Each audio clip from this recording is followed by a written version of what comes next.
I've had other types of injuries and other types of pain, and there's nothing that compares to it, and nothing I've ever been through was as mentally draining.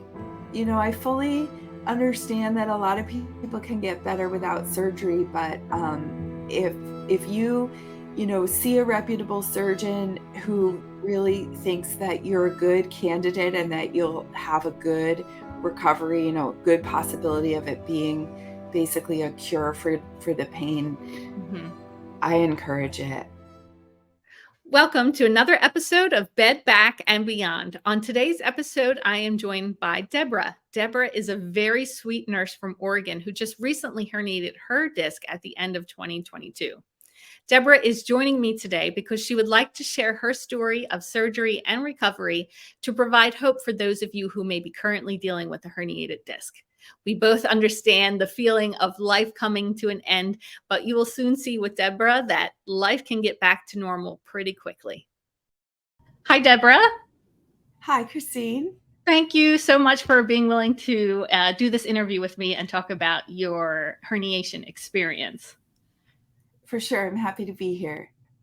I was wondering if you would talk about yourself a little bit. You mentioned to me that you are a runner. How long have you been running? How far do you run? I have been running probably for pretty consistently for about 15 years or so. So I'm not a person who ran in high school or that kind of thing. I picked it up later in life, but I have been, I've run 2 marathons, and I've run a lot of half marathons and 10Ks, and I've done some running clinics with particularly 2 different women's running clinics that have been really fun. So yeah, I was definitely really avid runner. I ran the Eugene Marathon in Oregon in May of 2022, and then in December had my really severe sciatica and herniation. You mentioned to me that your sciatica was was it a slow progress? You started off with some electrical feelings, I think is how you described it.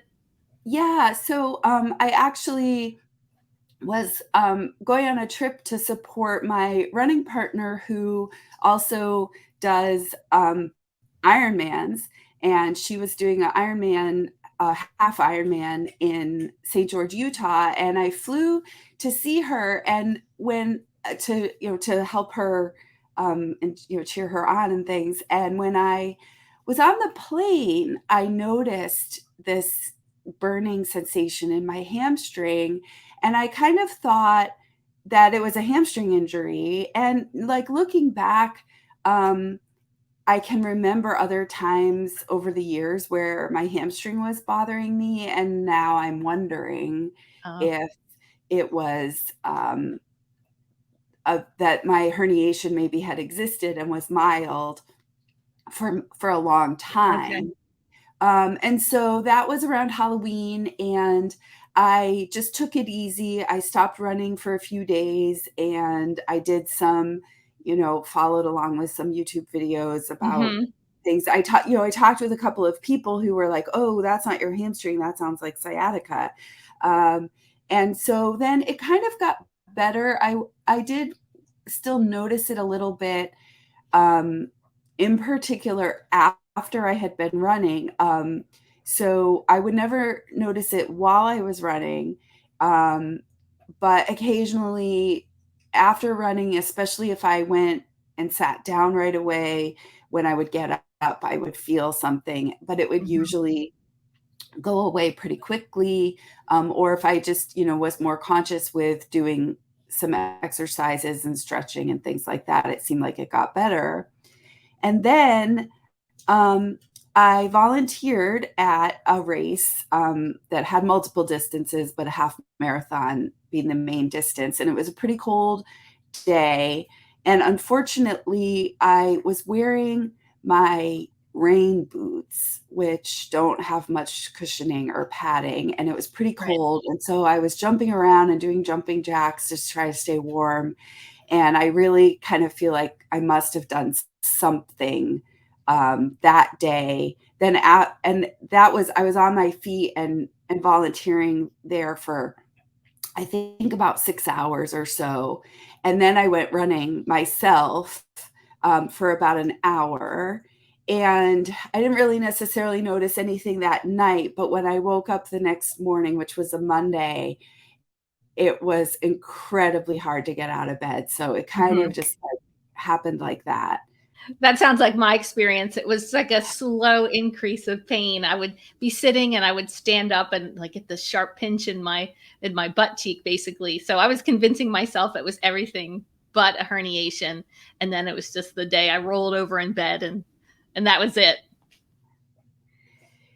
Yeah, and so, after that, I did do some physical therapy. Mhm.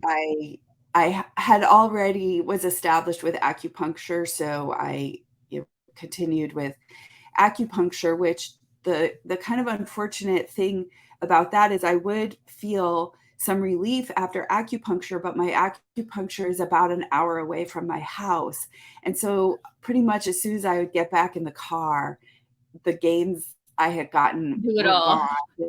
Oh, The car was the absolute torture chamber, and I bought about 7 different pillows, cushions, things to try to see if there was any way I could adjust sitting in the car to make it more comfortable, and none of them it really didn't help. helped. No. So where did getting an MRI to figure out you actually had a herniation come into that? So fortunately for me, things moved relatively fast compared to at least, what I've seen for some other Mhm. people. And part of that is for me because I actually had a history of disc herniation in my neck about 5 years ago.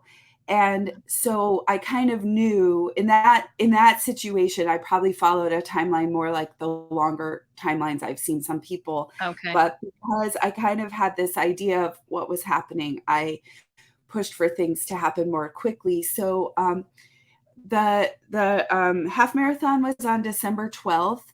I saw my primary care doctor, I think on January 7th, and she ordered the MRI, and I had the MRI about 10 days later, I think. Mhm. Um, and that was, the MRI showed a very severe herniation at L5S1 and a Mhm. mild herniation at L4, L5. Oh, so you had Um, 2. yeah, yeah. Okay. Um, and so I also had the fortune of having had seen a surgeon back for my herniated discs in my cervical spine. And at that time, he really didn't recommend surgery. Um, Mhm. but he knows me and I'm a nurse and we've worked together at the hospital. And so I was really fortunate in, being able to get a relatively quick appointment with him. So I saw him on February 8th and he was this time a very different appointment. It was I basically couldn't sit, could hardly stand, Mhm. um, and he did a very quick exam and was like, "Okay, I'm going to consent you for a laminotomy and a discectomy, and we'll get you in Okay. as soon as we can," um, which turned out to be March 16th. So, Wow, so that's you from know, December to March. That is yeah, pretty quick. Yeah. pretty quick. So I was um, basically by the end of January, not even quite that sort of like like January 20th or so, maybe even January 16th, I was almost unable to function. Um, Mhm. I I couldn't drive anymore. I basically spent most of my time just laying flat on the floor. Mhm. And I was able to work still somewhat in that I have Okay. a laptop that like you can make Uh, completely vertical and I would just lay on right. the floor with my laptop. Um, but yeah, I couldn't walk my dog. I could barely cook. Mhm. I could, was pretty much just stuck on the floor It's life from halting.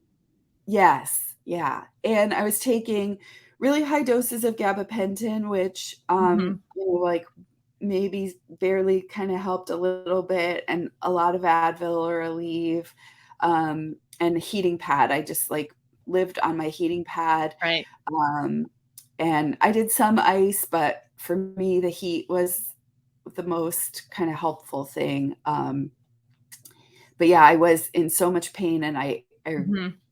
really could barely do anything. For the record, was your surgeon an ortho or a neuro He was surgeon? an ortho. He's Okay. an ortho. But you said you already had a working experience with him? Yeah, so worked at this hospital for many, many years, and he and I were actually assigned to a project together, many years ago on hand washing, so we had worked together, and also I'm friendly with the manager of the ortho unit, and he was the medical director of ortho, and so sometimes I'd be in her office and he'd drop by, so we kind of, you know, knew each other a little bit sort of socially in the hospital as well as, Mhm. and he's considered to be the guy at my Okay. hospital, that you really want to see, if you Yeah. have an injury like this. So being a nurse and knowing the physician, do you think that alleviated any of your fear for surgery, or was there still a lot of anxiety surrounding that?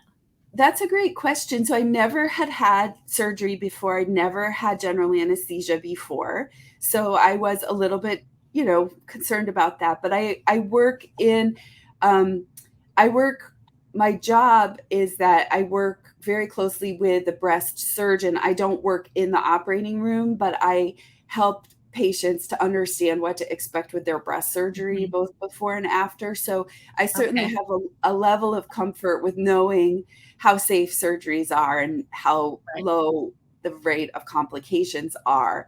But I would say that I did, there were times where I was questioning if I was giving in too quickly, Mhm. and I was certainly weighing the fact that I was virtually non-functional and I did not seem to be improving, but I knew that other people's timeframes were longer and that probably it might get better on its own if I waited Right. longer. But um, given with my neck injury, that's what I did. And it took about 8 or 9 months before it really recovered, but it wasn't keeping me from functioning the way Right. that this was. Um, so, I had, I think, sort of, maybe slightly less but normal amount of concern about having general anesthesia. But I would say probably my biggest concern was about reherniation and Mhm. just not hearing other people's stories of that and just being really concerned about what's the risk of that and how much control do we have in our recovery over preventing that. And I guess in a way, so it hasn't been quite 6 months yet since my Right. surgery that's still something I think about, although I'm Mhm. really doing great. That's great. That's good to hear. I certainly remember the reherniation just being a constant focus of my attention for the first several months after surgery. And For I keep sure. telling people, distract your mind because mental health is huge during the recovery period. It really How were is. you emotionally post surgery? So overall, I would say I'm great. I have not returned to running yet. I am planning on giving it a try, Mhm. and my surgeon said that that was fine as long as I make sure that I do not heel strike at all. That I am Oh, always really conscious of landing on my midsole. Um, okay. so that was his, yeah. Um, really gave me kind of a firm talking to about Y- that. Uh, For just for right now or just for the foreseeable future? No heel strike. correct. Yeah, Oh, forever. okay. That Oh, okay. in his mind, what really cushions us anatomically for running is that midsole. And Okay. so that's really important. Um, I do have Very little disc space on my x-rays. Okay. And so he also really stressed that I need to work on developing more glute strength. So he actually told me that I need to do 100 squats a day. Oh, goodness. That sounds like torture. Which I am not quite there yet. Uh-huh. I do work on it, and I've been doing private Pilates lessons, which has been really good. And I also have been doing water aerobics, which is not something that I had done before my surgery, and was not something that was really something I thought of would be fun exercise, but actually really enjoy it. Okay. Um, and so, and I've That been at the walking. Y? It's at a pool, our town pool, Okay. which is really close to where I live. So Okay. it's nice. Um, Did you see a physical therapist after surgery?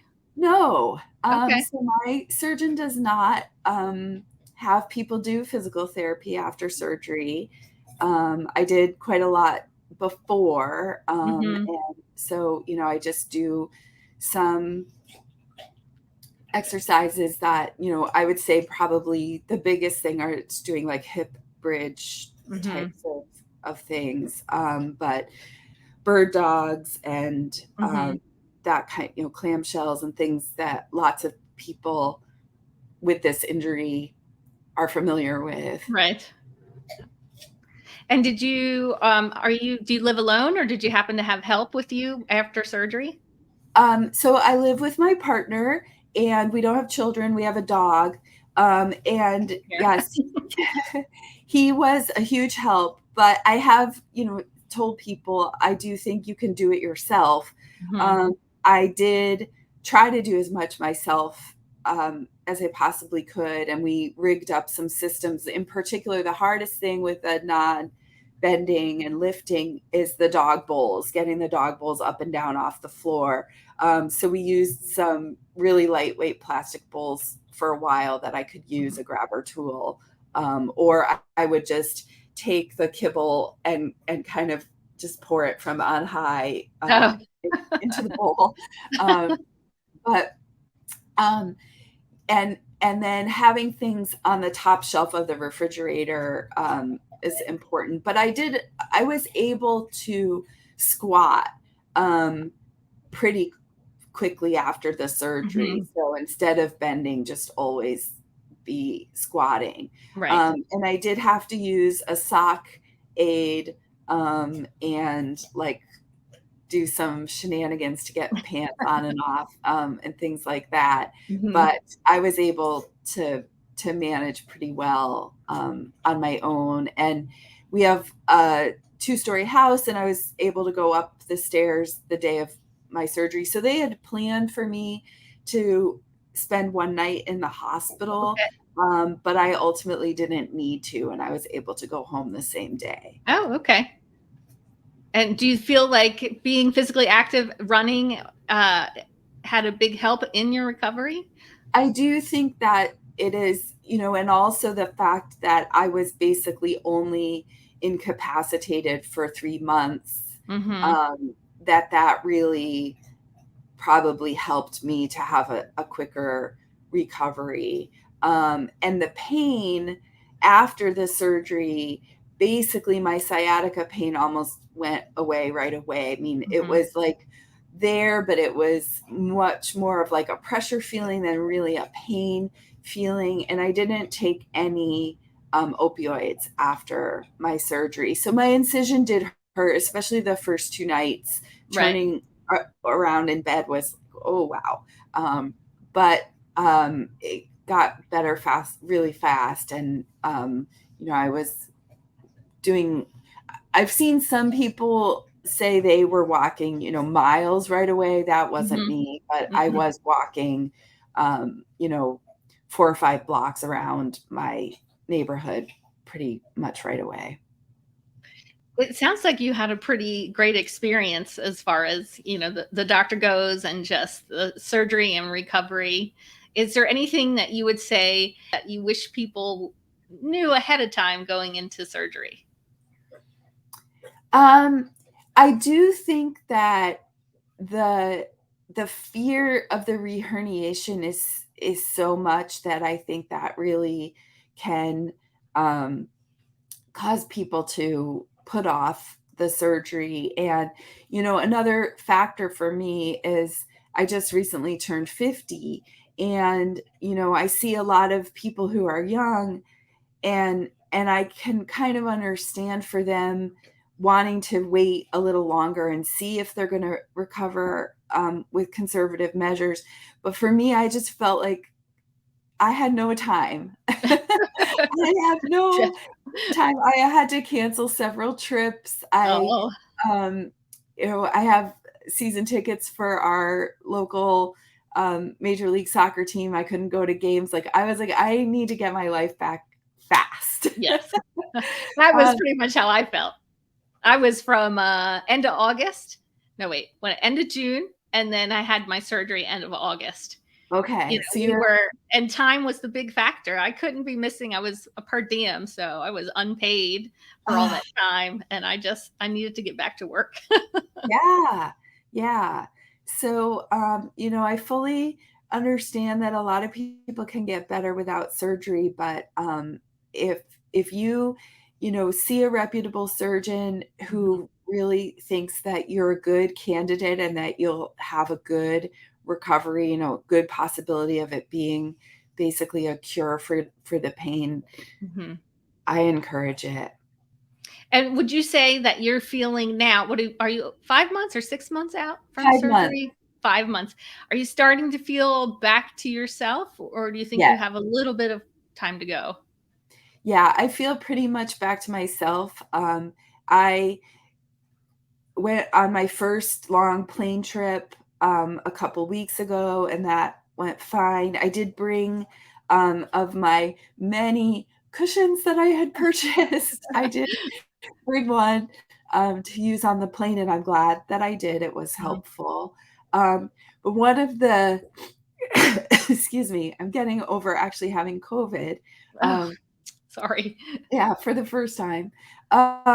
One of the activities on this recent trip was that I was very uncertain about whether I was going to participate in or not, was going on a trail ride on a horse. Oh, And it's something that before my surgery, I wouldn't have thought I would absolutely go. I am not um, didn't spend tons of time on horses as a kid, but definitely enough time that I'm comfortable and something that I enjoy and wouldn't have thought twice about. But after my surgery, I was really unsure. And I did talk with the people at the barn, and they gave me a extremely mellow horse. But the right. fact that I was able to do that was definitely okay. I'm pretty much back to normal now. I remember getting hurt and just thinking, life is never going to get back to normal. Will I work again? And here you are, almost 6 months, and you're horseback riding, you're going on flights, and it's just a real encouragement to see you doing well, and just knowing like this is not the end of the world. Yeah, absolutely, for sure. Any other tips or tricks you would like to say to people who may be suffering with the herniation at this moment? It is, I've had other types of injuries and other types of pain, and there's Hmm. nothing that compares to it, and nothing I've ever been through was as mentally draining as that was, and was super low. Um, and I just want to encourage people that you will get better. And to do whatever it takes to get through, get the care that you need, keep advocating for yourself, to get an MRI, to Hmm. see a surgeon. You have to push, but it will. There are solutions. It will get better. Well, thank you again so much for just being willing to come on here with me and just talk about your situation. I know a lot of people are going to appreciate hearing your story, and you are going to give people hope just seeing the glimpse of I can get back to normal. Thank you so much. Sure, thank you.